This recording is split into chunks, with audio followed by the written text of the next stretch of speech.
Ifenkili Podcast. Cha Igbo kwenu. Igbo kwenu. Igbo kwezonu. Ọhaneze ndị Igbo ekele m unu nke onye chiri ya zere ka onye na-emekwa n'elu ụwa ya gaziere ya. Tata anyị na-anabata unu na ihe omume anyị nke anyị na-akpọ Ifenkili, ebe anyị na-ekwu ka o si kwụrụ. Aha m bụ Ezinne Okenwa, ịkpọ m nwa Ada Igbo aga m azagaza ka kpọọ m nwa abịrịba, ndị abịrịba ji eje mba agakwa m azagaza. Ile ya m n'aka nri m, la ya m n'aka ekpe, ị ga-ahụ ụmụ Ada Igbo ndị chazuru achazụ, ndị anyị na ha na-eso eme mmemme a. Adaure, kọwatụrụ ọhaneze onye ewu. Ndị Igbo ndeewono. Ndeewono. Aha m Ada Adaure, nwa Anambra. Aha m kwa Ada na-eri ukwu anụ, Ada na-eru ure, ọmụma asalụ. Ndeewono. Ndeewo. Adugo, biko kọwatụrụ ọhaneze onye ewu. Ndeewono. Ndeewo. Ndị beka anyị ndeewono. Ndeewo. Aha m bụ Adugo, Ada ọhụhụ, Adugo London. Ọhụhụ hụrụ ụzọ. Ndị be anyị ndeewono. Igbo ndị ọma, akụkọ anyị ji buru bịa ebe a taa wụ akụkọ metụrụ unu. Ọ na-emetụ ebe niile. O ruru onye ukwu, o ruru onye nta, o wee ebe na oru gị. N'ihi na ịbịa n'obodo anyị ugbu a na Naịjirịa, ụmụ agbọghọbịa anyị hụzụ relationship n'ọnwa ihe eji akpara ego. Ụmụ nwoke ha nwakwanụ hụkwa relationship wụrụ ihe ọzọ ha ji emere ihe ọzọ nke dị ha mma. Mere na anyị ji buru akụkọ a wee bịa ebe a taa ka anyị ka akụkọ a ka anyị mara ihe merenụ ụmụ nwaanyị ime ọ wụzighị ego ha na-ahụzi nwoke n'anya. Ụmụ nwoke ha nwa ma ọ wụzighị nke ọzọ, achọrọ m ịkpọ ya, ha na-ahụzi nwa nwaanyị anya. So ya akụkọ anyị bụ bịa ebe a taa ka anyị kọwaa ya. Kedu ihe merenụ n'etiti ego ya na ịhụnanya, nke na-aka akwado oyi, nke na-aga eguzosi ike na ihe gbasara nụ oyi nwoke ya na oyi nwaanyị. Okay, ka m kwuo n'uche nke mụ ahụ ọ wee ịhụnanya, mana anyị mana okay, n'uche nke mụ a aga m asị ịhụnanya, mana ịhụnanya na-ezuchakwanụ. Ị na-aghọta? Ịhụnanya na-ezu ezu. Love is not enough. Yes, ọnwụnde bekee ha sị na love is not enough. Ị na-aghọta? It's just more than love. So ịhụnanya, ikwuchi okwu ịhụnanya, then n'ime ịhụnanya ha kwesịrị inwe understanding, communication, respect. Ama m na-aghọta because even ma ikwu nke ego wụ icing on the cake of anything about relationship. Do you understand?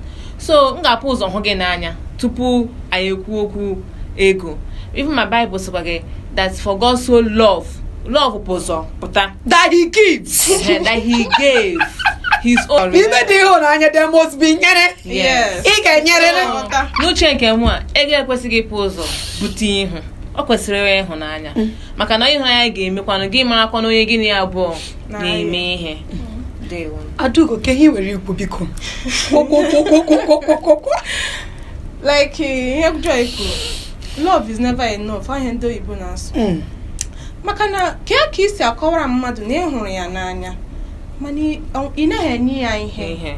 Maka ị na-asọpụrụ ya. Ị naghị enye ya wụrụ maka iji gị ego. Ọ bụrụ na ịchọghị ya, ọ na iji gị ego.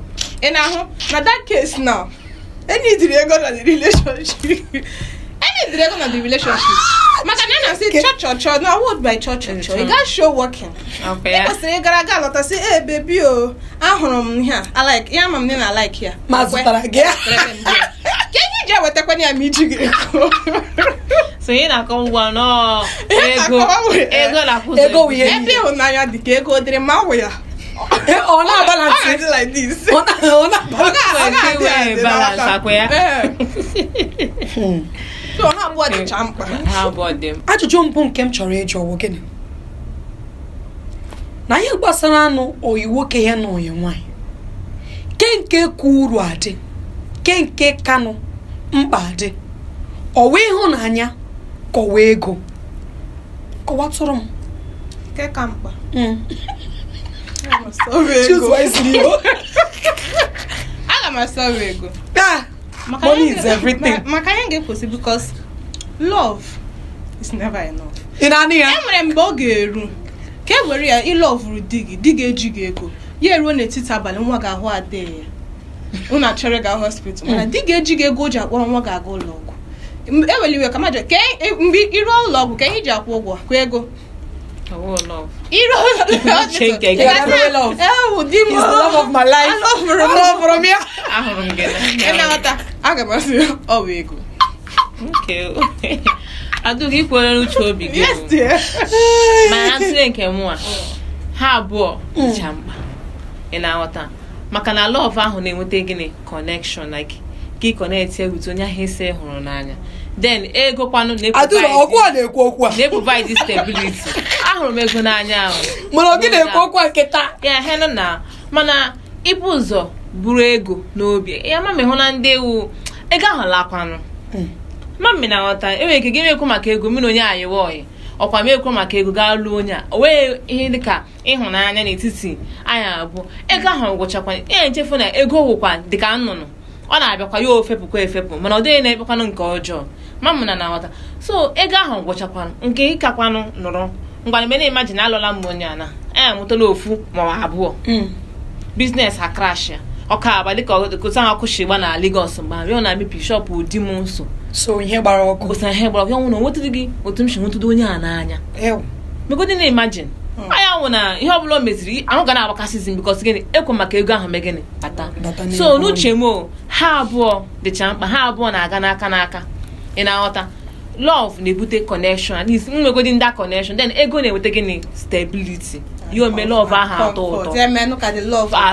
ụtọ ma ego adịghị kwa love ga-atọ ụtọ otu nnekwanye nke ego kwa ihe nwa na-ahụtakwa na ihe ego ahụ nke onye nwekwara the ability to bring out like ime onwe oke mana nwekwa ndị na-ejikwa ego mana na-ewepụta ego ama mana na ọ na-eji ego ahụ mana ị ga-ahụ ya ị ga-echiti ya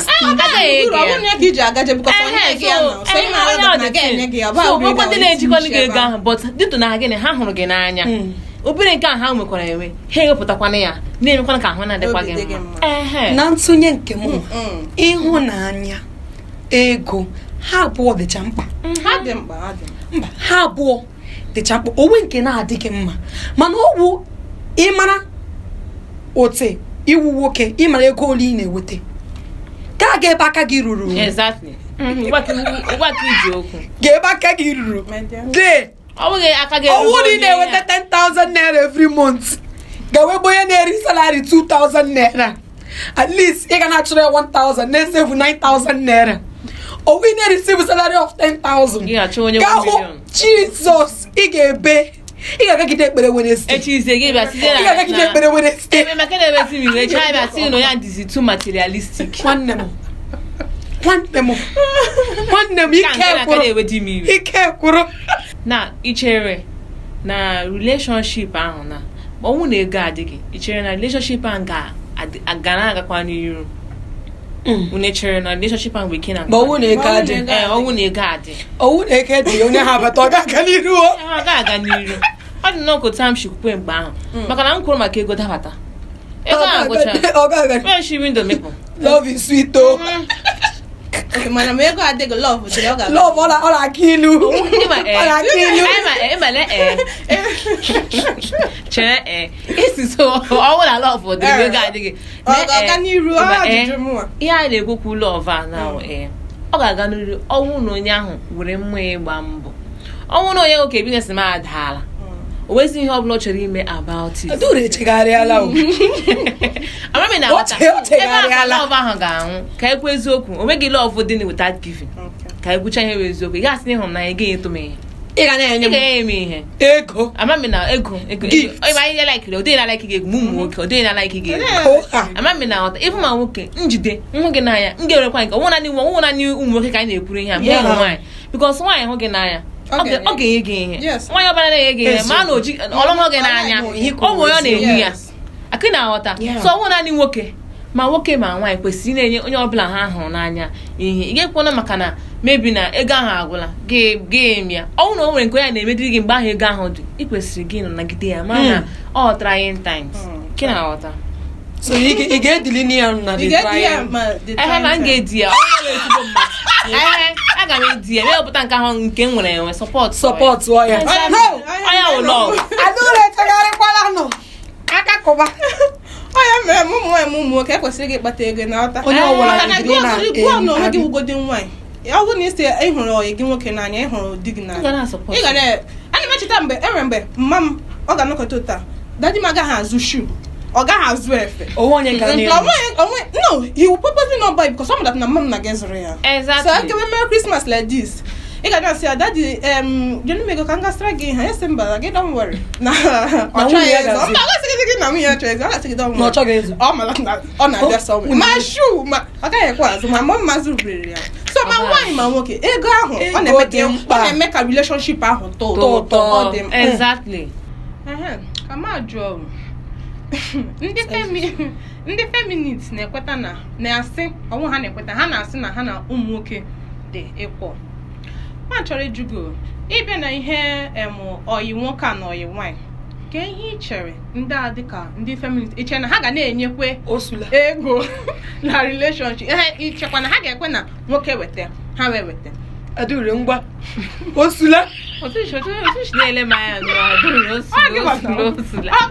Number one, can correct gị. Okay. Feminism is about equality. It's about equity. That's fairness. Okay. Do you understand me? Empowerment. And okwu ihe feminism. Owe ihe gbasara feminism na enye na abịa na relationship. Mami na aghọta. Feminism needs to give. Me we feminist o, me we get feminist. Ihu enyi nwoke n'anya makwa di gị n'anya. I kwesịrị ga-eme gịnị ga-enye. Ọ bụrụ na anyị nwoke na-enye ihe. Do you understand me? And I believe that na ụmụ nwaanyị ị ga-akwụkwọ a feminist na-achọkwa equity, maybe justice, fairness, whatever you name it. Do you understand? And you can still be soft. You can be independent. This thing now about competition. When you look competition na ihe ndị a niile. Ya mami na ọta. Ọ kwesịrị ịbụ gịnị? You respect the person. There should be loyal. There should be giving. Even I will still go back to the Bible that says, "For God so loved the world that He gave." Because love is God. Because ịhụnanya wụ Chineke. Chineke arụkwa ndị gịnị? Ịhụnanya. Ị ga-asị ịhụrụ m n'anya. Ị gaghị eme ihe. Ọ dịghị possible. Ake na ọta. Otu ga-esi makwa ịhụnanya wụ. Ị ga-ama na understanding dị, but ị ga na-enyekwa m ihe. Mi nwoke, mi nwaanyị. Come on, Jogo. But ị were a feminist. Onye na-claim na ọ wụ feminist nọ na relationship. Ọ na-ekwetekwe ọ na-ahụ ọyị ya nwoke ka the man nwe the family. Mama na ọta him na-ego because na asị na ọ nwoke wụ isi ezinụlọ. As a feminist nọ na relationship. Ọ na-ahụkwa di ya as onye isi ezinụlọ relationship ahụ ha nọ. Nne m, ụmụ nwoke wụ isi ezinụlọ. Owo onye na-atụ ha No doubt. nke taa owo onye ọ chọrọ ịdara aka Ụmụ nwoke wụ isi ezinụlọ. Dịka m kwuru na mbụ, feminism awụghị equality. Ọ dịghị na we ihe dịka anyị na-drag dịka I said, ọ bụghị ihe dịka competition. It's just about equity. I chọrọ fairness. Fairness in workplace, in every way, both in education. Onye wụ feminism. Ọ bụghị equality. Ọ dịghị na-adọ position with nwoke ya na nwaanyị. Yes. Ọ bụghị equity. Yes. Onye ha ọwụ. Okay, maka ndị na-eklem kwa na ha bụ feminist biko gere anyị joy ntị ọsọ nwoke equality or equity kada comment section okwu so ka m jụọ ajụjụ nwere jụ ọ pụtara na ọ na-adị ụmụ nwaanyị nwụ ndị ka na-aka a judge ma ha dowe ego n'iru like ihe a na-asị that term of women are gold diggers. Amami na wata unu echere na ọ na-ndị that na ụmụ nwoke a na-ajọ ọjịkwa ha ka na ụmụ nwoke ha wụ gold digger ọha na-edighi gold na relationship makwa na in choice of partnership ma marriages ọha na-edighi gold exactly. What of kwanu ụmụ nwoke ha nwakwanụnụ ha bịa ha achọrọ m ịlụ nwaanyị mara mma achọrọ m ịlụ onye topuru etopu achọrọ m ịlụ onye nwere ukwu achọrọ m ịlụ nka achọrọ m ịlụ onye dị slim onye ọbụla na-achọ ihe. Everybody is looking for ma nwoke ma nwaanyị onye ọbụla na-achọ ihe na the relationship there must be chọrọ. That's something to exactly. Ọ kwesịghị ya wụ nọ na anyị ụmụ nwaanyị ga na-efesi this judgment. Ihe ka agwụla ọ dị na too much. Onye ọbụla she's a gold digger. Nwa gị ụmụ nwoke na-ekwo maka ego bụ na relationship. Ụmụ nwoke ụkwa gold digger. Ka anyị na-akọrọ ọ bụ eke m hụrụ online onye isi ojii anyị lugo onye ọcha ka kpọrọ akpọ even amamọ great grandmother ihe otu ahụ chi atọ nke nwoke chi na-agba egwu nwoke anyị ji alụga green passport ihe ndị ahụ niile even ụmụ nwoke ụlọ anyị ugbu ụmụ nwoke ndị n'aka dị safe yes no ọ gwadat na amama ga-asị na ọ na ka ọ chọ ma ọ gịnị mere ọjị nọ na ka ihe ụmụ nwoke arụ ala niile ha na-arụ a na-ahụta ya anya so nke ha mee nke ha akpọrọ ha ka but nwaanyị eme nke nwaanyị apụ iche ihe a na-eme ọdị street gịgo na ọdị street question interview ndị ya ahụ nwoke ajọ ya enye gị asị gị wụrụ nwaanyị for a day ke ihe ha na-ekwu ha bụ ya meme hook up ha gị achọwa sugar daddy ọbụla ya ọkwa ka na-ahụ ya na-eme ka ndị ụmụ nwaanyị niile mana enyere gị opportunity for one day isi gị oke ka m gaa ghọọ wife material ka m ghọọ nwaanyị nna agadi fa sigodi nwaanyị wee nọọsụ ọ ga-ahụ ego n'isi because ha marat na nọọsịs ugbu a na-achọ ego otu ha ga-esi gafe abroad sigodi nwaanyị wee nọọsụ gị nwere ahụ ụmụ nọọsịs ndị a na-ebukuzi osisi nwoke mana I'm a nurse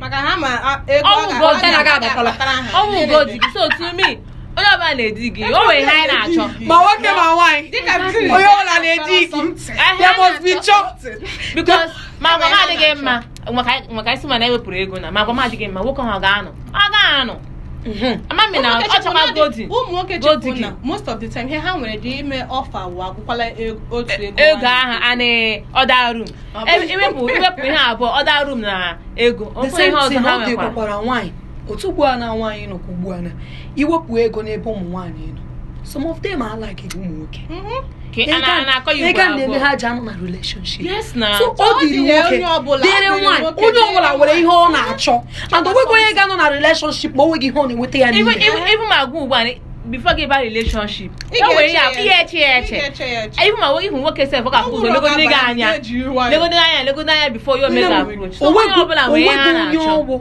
ma nwoke ma ọ bụkwanụ nwaanyị nke na-asị nọ na relationship ma o nweghị ihe ọ na-ebenefit ọ dịghị possible onye ọbụla wugo diga everybody na-edi gị onye ọbụla wugo diga ma ego a na-ekwekwa ma nwoke kwenye na-ahụ ego n'anya we are all good kwenye na-ahụ gị ego n'anya ma ndị anaghị eme oke ite ọnwụ maka ego nwanne emasị nwaanyị ma ndị anaghị eme dibịa ọnwụ gị ego so onye ọbụla chọrọ ego ya na ebute ha ego ahụ achọwazi ụmụ nwaanyị exactly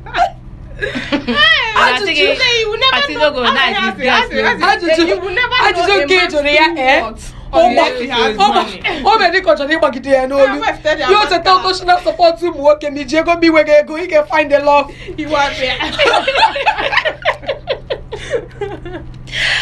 ajụjụ nke ikpete maazụ m chọrọ ịjụ ajụjụ a gachara unu abụọ ị ga-ekwu na ntụnye gị ya gwakwa ga-ekwukwa na ntụnye ya kedu ihe ị nwere ịgwa ma ụmụ nwoke ma ụmụ nwaanyị ndị na-ekiri anyị gbasara relationship ha ga-ahụ onwe ha n'anya dịka ọyị kọwa ha ga-abata ihe gbasara ihe ọyị anyị na-eme maka ego ka ihe were ịgwa ha okay dịka isi kwuo everybody na-achọ ihe na relationship na ọta anyị enwekwa ihe ikwuru before isi onye ọbụla tinye aka ya I no go cut my coat according to my size.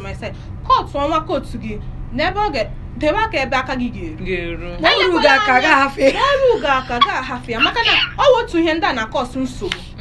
Oke ọchịchọ. Ihe na-eru gị aka ga-aha ya. Gaa ebe ị ga-ịma na aka gị ruru. Ọ gwụla ihe m ga-eru. Ebe aka gị ruru. Ọ nweghị ihe niile ị hụrụ ga-achọ. Agbụkwụ nwere grade slippers nwere sizes adụre biko ole ihe nwere ikwu enwe nwere ike ikwu ma ga na-ekwukwu love because I like love I love love no ọ dị ka adụre ọ bago relationship o nweghị mmadụ ga-agwa m ọ bago relationship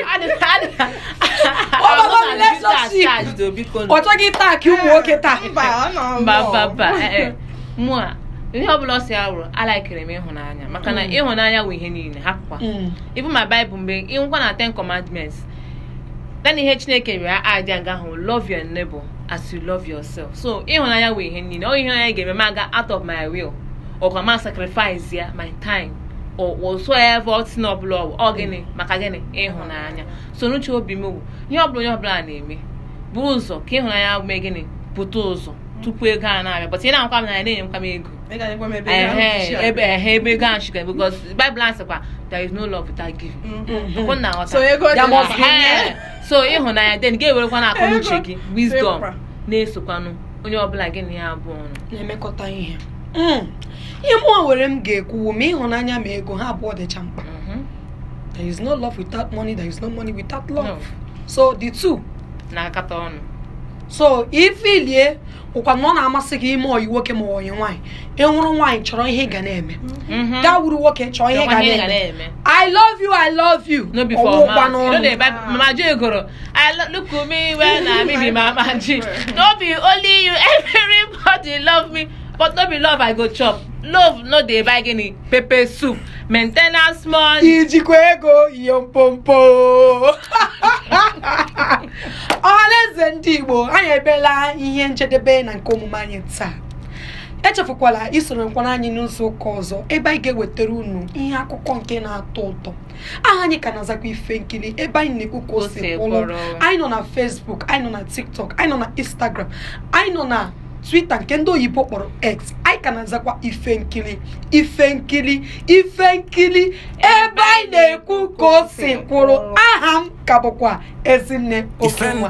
Ka taa makwara anyị mma. Ndewo. Ifenkili Podcast.